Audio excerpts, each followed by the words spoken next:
Much of tonight was about movie stars who are now bigger than life. Who was our first movie star hero?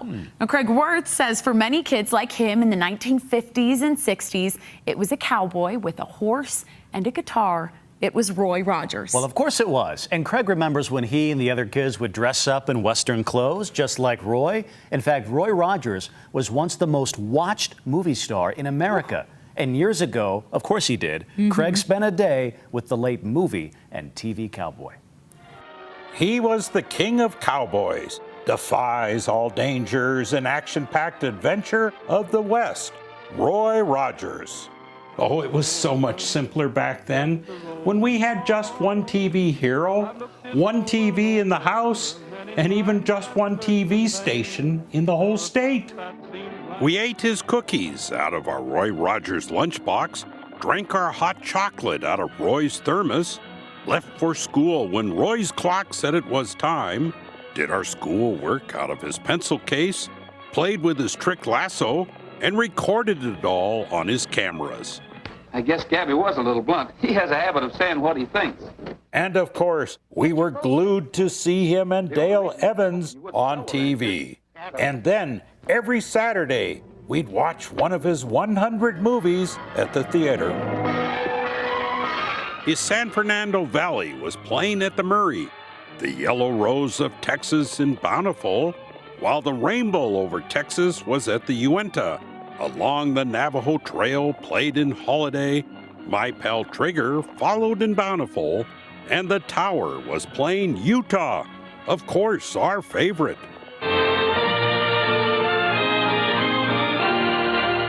Good, wholesome movies.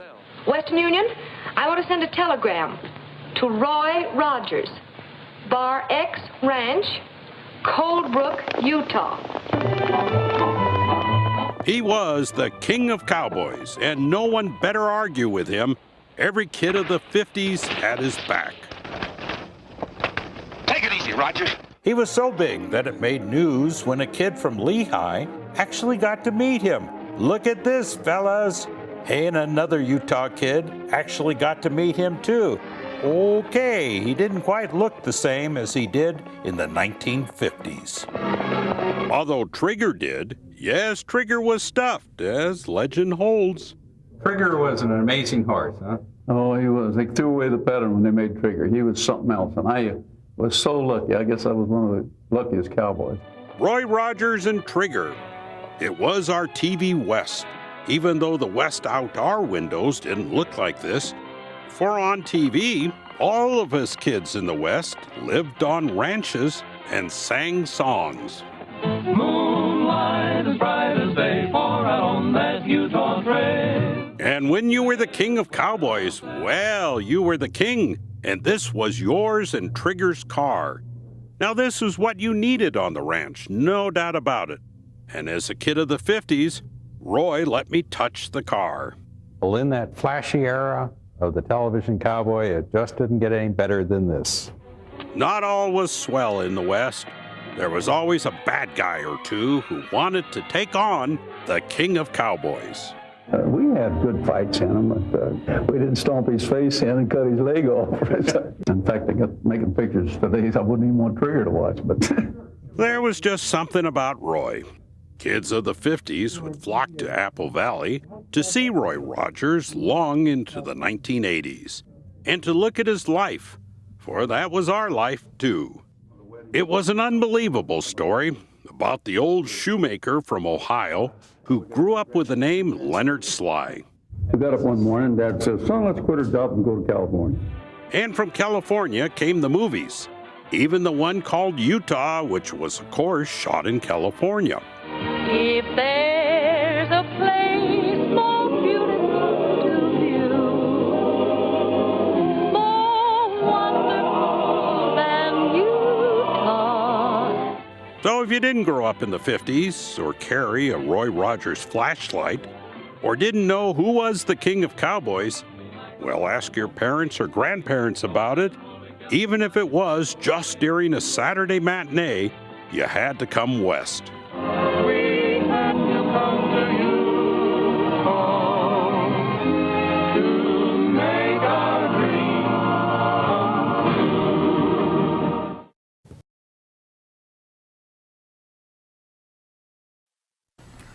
Welcome to the Roy Rogers and Dale Evans Museum.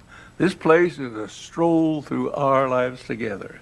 Yeah, I never could throw anything away, so we built the museum instead. That was back in 1967. We've made some changes since then, but the photographs and cowboy boots and parade cars, Don't forget Trigger. of course, Trigger, and buttermilk, they're all here to bring back memories to you or show you little ones about the life of a cowboy. And Cowgirl. That's right, Roy. We're so glad you came. Happy trails to you till we meet again.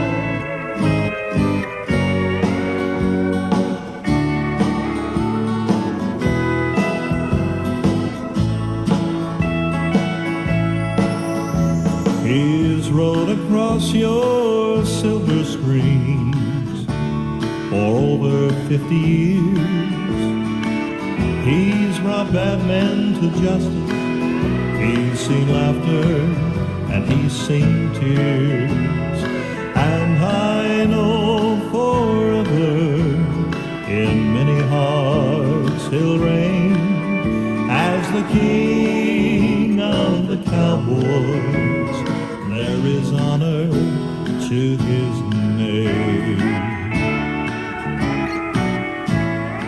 Dad had a tremendous influence on us. He not only was big on the screen, but also big in life to us. So he was almost bigger than life Dad.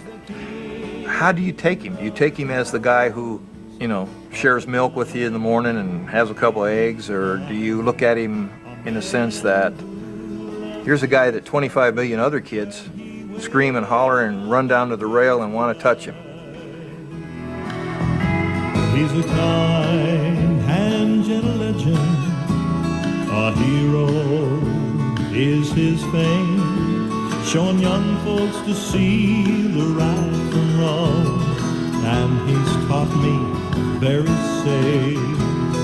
And I know forever in many hearts he'll reign as the king of the cowboys.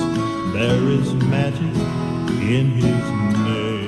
I think they tried to give back as much as they could, both of them. The hospitals and the orphanages they visited, and it really moved my dad to tears a lot of times. They're real. They're not phony at all. They care about what they've done. They care about us.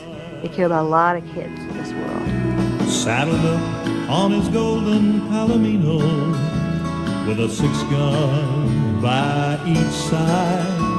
In his boots and spurs and his white hat rides a man with a lot of pride. And I know forever in many hearts he'll reign as the king of the cowboys. There is honor to his name. He's a little kid at heart, and I think that's why little kids really identified with him. Dad was always so natural. There was nothing phony about him. He acted the way he lived. I mean, he wasn't any different on the screen than he was when he was home with the family. And then, of course, they stood for the American family values. And I think that came across in everything they said and everything they did and the family we had. Riding off into the sunset in a western sky of blue, he has given us precious memories and happy trails for me and you.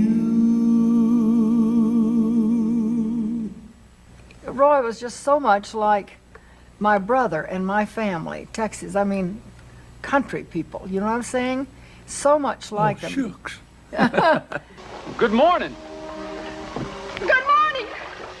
Well, do you think you might be able to help me? Well, how'd you ever get yourself in a mess like that? Never mind how I got here. How do I get off? Please help me off this thing. I can't swim. It's sinking. We worked together a long, long time. 26 pictures, that's a lot of association. And I knew his foibles and he knew mine. Oh, what do you think you're doing?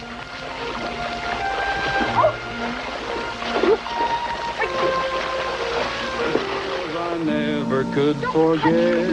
I ask you to help, not rob me of all the stupid, idiotic things I ever heard of in my life.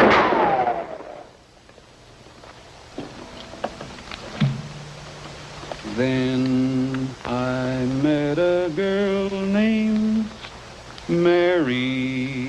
He was here just a minute ago. Who was? That young fellow who pulled me out of the lake, Gabby. You know what I'm talking about. Where'd he come from? Well, I don't know where he came from. I was out there in the buckboard drowning, and I was calling for you, and I looked up, and here he was. Handsome young feller? Well, yeah. Say, you're not Roy Rogers. That's right, ma'am. Oh, gee, I think you're wonderful, Mr. Rogers. I see all your pictures. Roy Rogers, eh? Dad! Could forget. Oh, it's you again.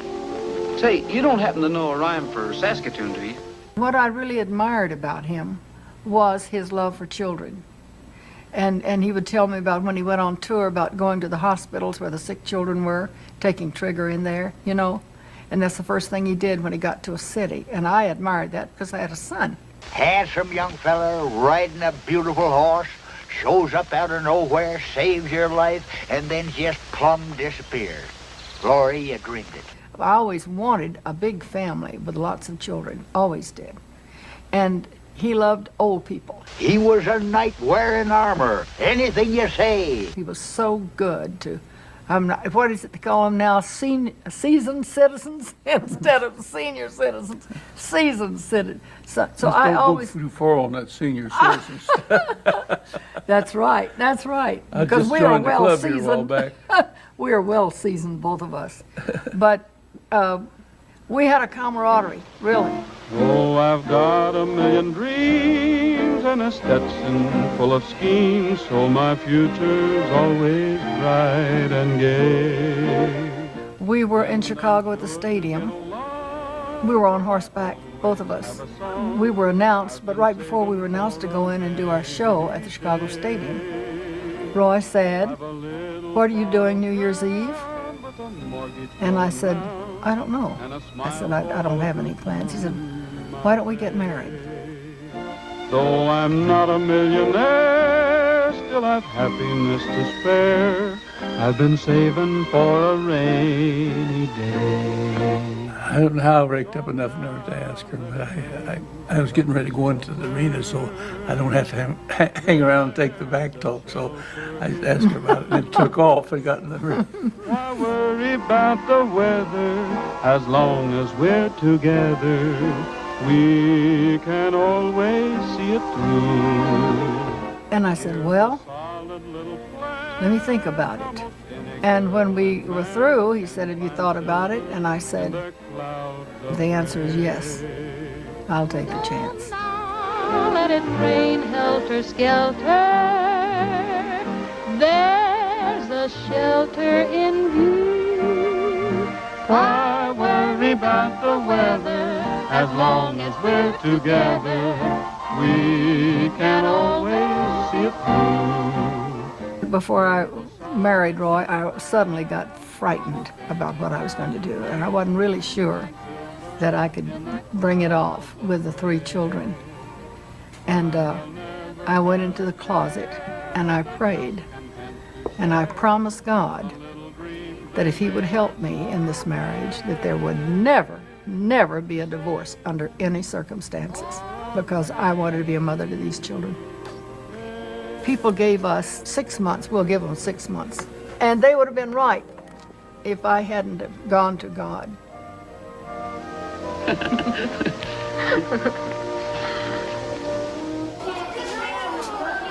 Mom insisted that we all be there for dinner, and we would sit around the big round table that's in the museum. And the food would be spun on a lazy Susan in the middle, and we'd all try to take our turns, but sometimes we wouldn't be through dipping up and somebody else would turn it, and it was a lot of fun. It was a zoo. It really was, you know, and all of us brought home our friends. Dad would go out in the backyard at night in time for dinner, and he said, if you're mine, come in. If you're not, go home. I'm up in the morning before daylight, and before I sleep, the moon shines bright. And I'd come home and it would be dark when we finished work. It was desperately hard for me with all of those adopted children, a big family. It's bacon and beans most every day. I just as soon be eating prairie haze. We were told we were adopted since we were little. We couldn't even pronounce it. Adopted. Well, you know, you're chosen. Okay, you know. So as we grew up and knew what the word was, it still didn't mean anything because we were all part of one family. When they began adopting the other children, they set us all down and told us, hey, everybody in this family is going to be equal. Whether you're adopted or whether you're natural, everybody's equal, so get that through your heads and stick to it. One time, it's before Roy and I were ever together, Cheryl and Linda were talking, and Linda got mad at Cheryl and said, well, I'm the only daughter. Said, I'm their daughter. You're just adopted.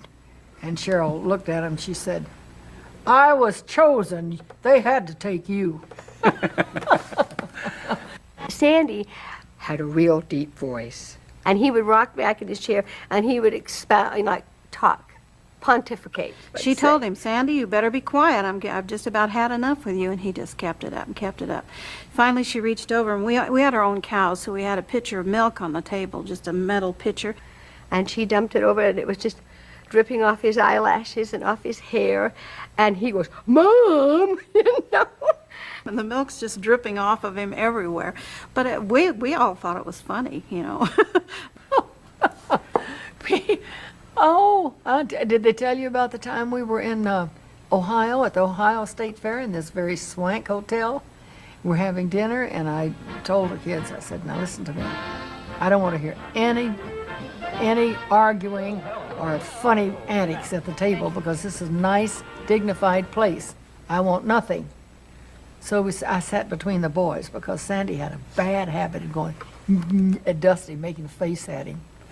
So we're sitting there at the table, and Sandy went at Dusty, and Dusty started to do something. I was between the two of them, so I just pinched both of their legs real hard. I went like that, and Sandy went, ow!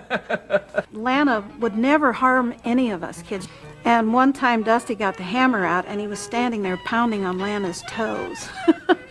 And my mom said, I want you to know what that feels like, Dusty. So she made him take off his shoes, and she pounded on his toes with the hammer, and he was dancing a jig all over the place. Yeah, I won't do that again, Mom, ever. So we learned a lot of lessons from being taught, you know, you don't do that because this is how it feels. The bird with feathers of blue is waiting for you back in your own backyard. You'll have the world at your feet, a haven complete. We didn't want them to be any different or show people's children. We wanted them to be regular kids. And we tried not to spoil our children, but we tried to make them happy and give them things that we thought would be good for them. Weary at heart, back where you started from, you'll find your happiness lies. We went to church every Sunday. We insisted that they be in Sunday school every Sunday and church with us. We always lived within walking distance of school, and so every morning Sandy and I'd take off and go to walk to school. So Sandy and I would walk along, and we got bored. We got to thinking, we saw the mailman come down the street and put all the mail in the boxes, and we thought, wouldn't it be funny if Mr. Johnson got Mr. Smith's mail and Mr. Smith got Mr. Johnson's mail? Yeah, let's try that. So we went down and was gathering up mail and just indiscriminately putting it in different boxes. And we've switched about 4 or 5 mailboxes, and we're zippity-doo-dahing down the road, not paying any attention. And Mom comes out to the end of the drive in the Dodge, and she stops, and she's watching us do this. About the 5th mailbox, we hear the engine rev up, and Mom burns out the driveway, up the street, She doesn't even get to us, and she's got the brakes on, slammed on the brake, and the door's open, and she's dressed in her cowgirl outfit and her boots on, and she's chasing us down the street. Come on and throw away your troubles, cast them to the moon, and sell all your worries for free. 'Cause there's a great day coming, can't you hear them all humming? It's a cowboy jubilee. I always felt that these kids they're part of me, because if it wasn't for those children, I wouldn't be here. If they didn't speak their piece and they didn't show that they liked you, there wouldn't be a Roy Rogers. In Life magazine's recent survey of children's heroes, Roy was the only Hollywood celebrity in the top 10, ranking with Lincoln, Roosevelt, MacArthur, and Babe Ruth. I had a responsibility to my audience, and I tried to respect that. Sometimes you'll see one of these pictures open up and it'll be the first 5 minutes of the picture, they've killed 150 people, just in all directions, just shooting. Well, that's not necessary, but little kids, that could really affect them one the wrong way. It seemed to me we could center down on some good things that make you feel well and that make you want to do good. If you know anything at all, don't be afraid to tell me. I will. I want to tell the truth. Sure you do. If everybody tell the truth, this would be a much better world to live in. Come on in, friends, and help us celebrate belonging to the greatest country in the whole world. We believe in doing everything possible to show our love for America, and that includes respecting our flag. She's a proud, beautiful symbol. One sure way to protect our country is to follow its laws. That's right. A country is mainly the people who live in it, and the laws are the rules to live by. So respect those laws and love that flag. You know, boys and girls, the real purpose of the Writers Club is for all of us to get together and become better acquainted. Help each other. Especially help prevent any and all kinds of accidents. Do that for me, will you? You know, the best Roy Rogers writers are the ones who live up to the rules on the back of your membership card. I've always been afraid of horses. There are all kinds of horses, same as there are people. You'd make friends with him in no time. I'd be too scared. May the good Lord take a liking to you. Take a liking. May He spread His blessings on your trail. May He be your guide anywhere you ride, and be always your host when you're needing Him most. May the good Lord take a liking to you. Take a liking. May your prayers for comfort never fail. Never. And if someday you make a dream come true, with the making you've nothing to do, it's 'cause the good Lord has taken a liking to you. When we'd play Madison Square Garden, we'd get a call from the hospital. Could they bring such and such kids? Could they be handled? And we'd handle them some way, We'd get guys to carry them and put them in seats. The little guys, some of them couldn't even raise their arms to clap, but you could see it in their face, It makes it feel like you've done something worthwhile. The smile and their little arms, they put their arms up and put their arms around you. You feel like you're in heaven. It's really nice. When the night seems to cover all, from the hills you'll see 'em shining. See the lights of old Santa Fe. They have really tried to live their lives as though tomorrow was their last day. And that's pretty much, how they taught us kids. They're not only highly revered by the public, they're highly revered by all of us. And it's just great to be in their presence. There's an aura that's hard to describe at the Apple Valley House. All these different things, these different cultures, these different backgrounds, people, it's all comes down to love. And there's a chance I'll be in clover if a certain miss is waiting there for me. Well, we'll see. There I'll stay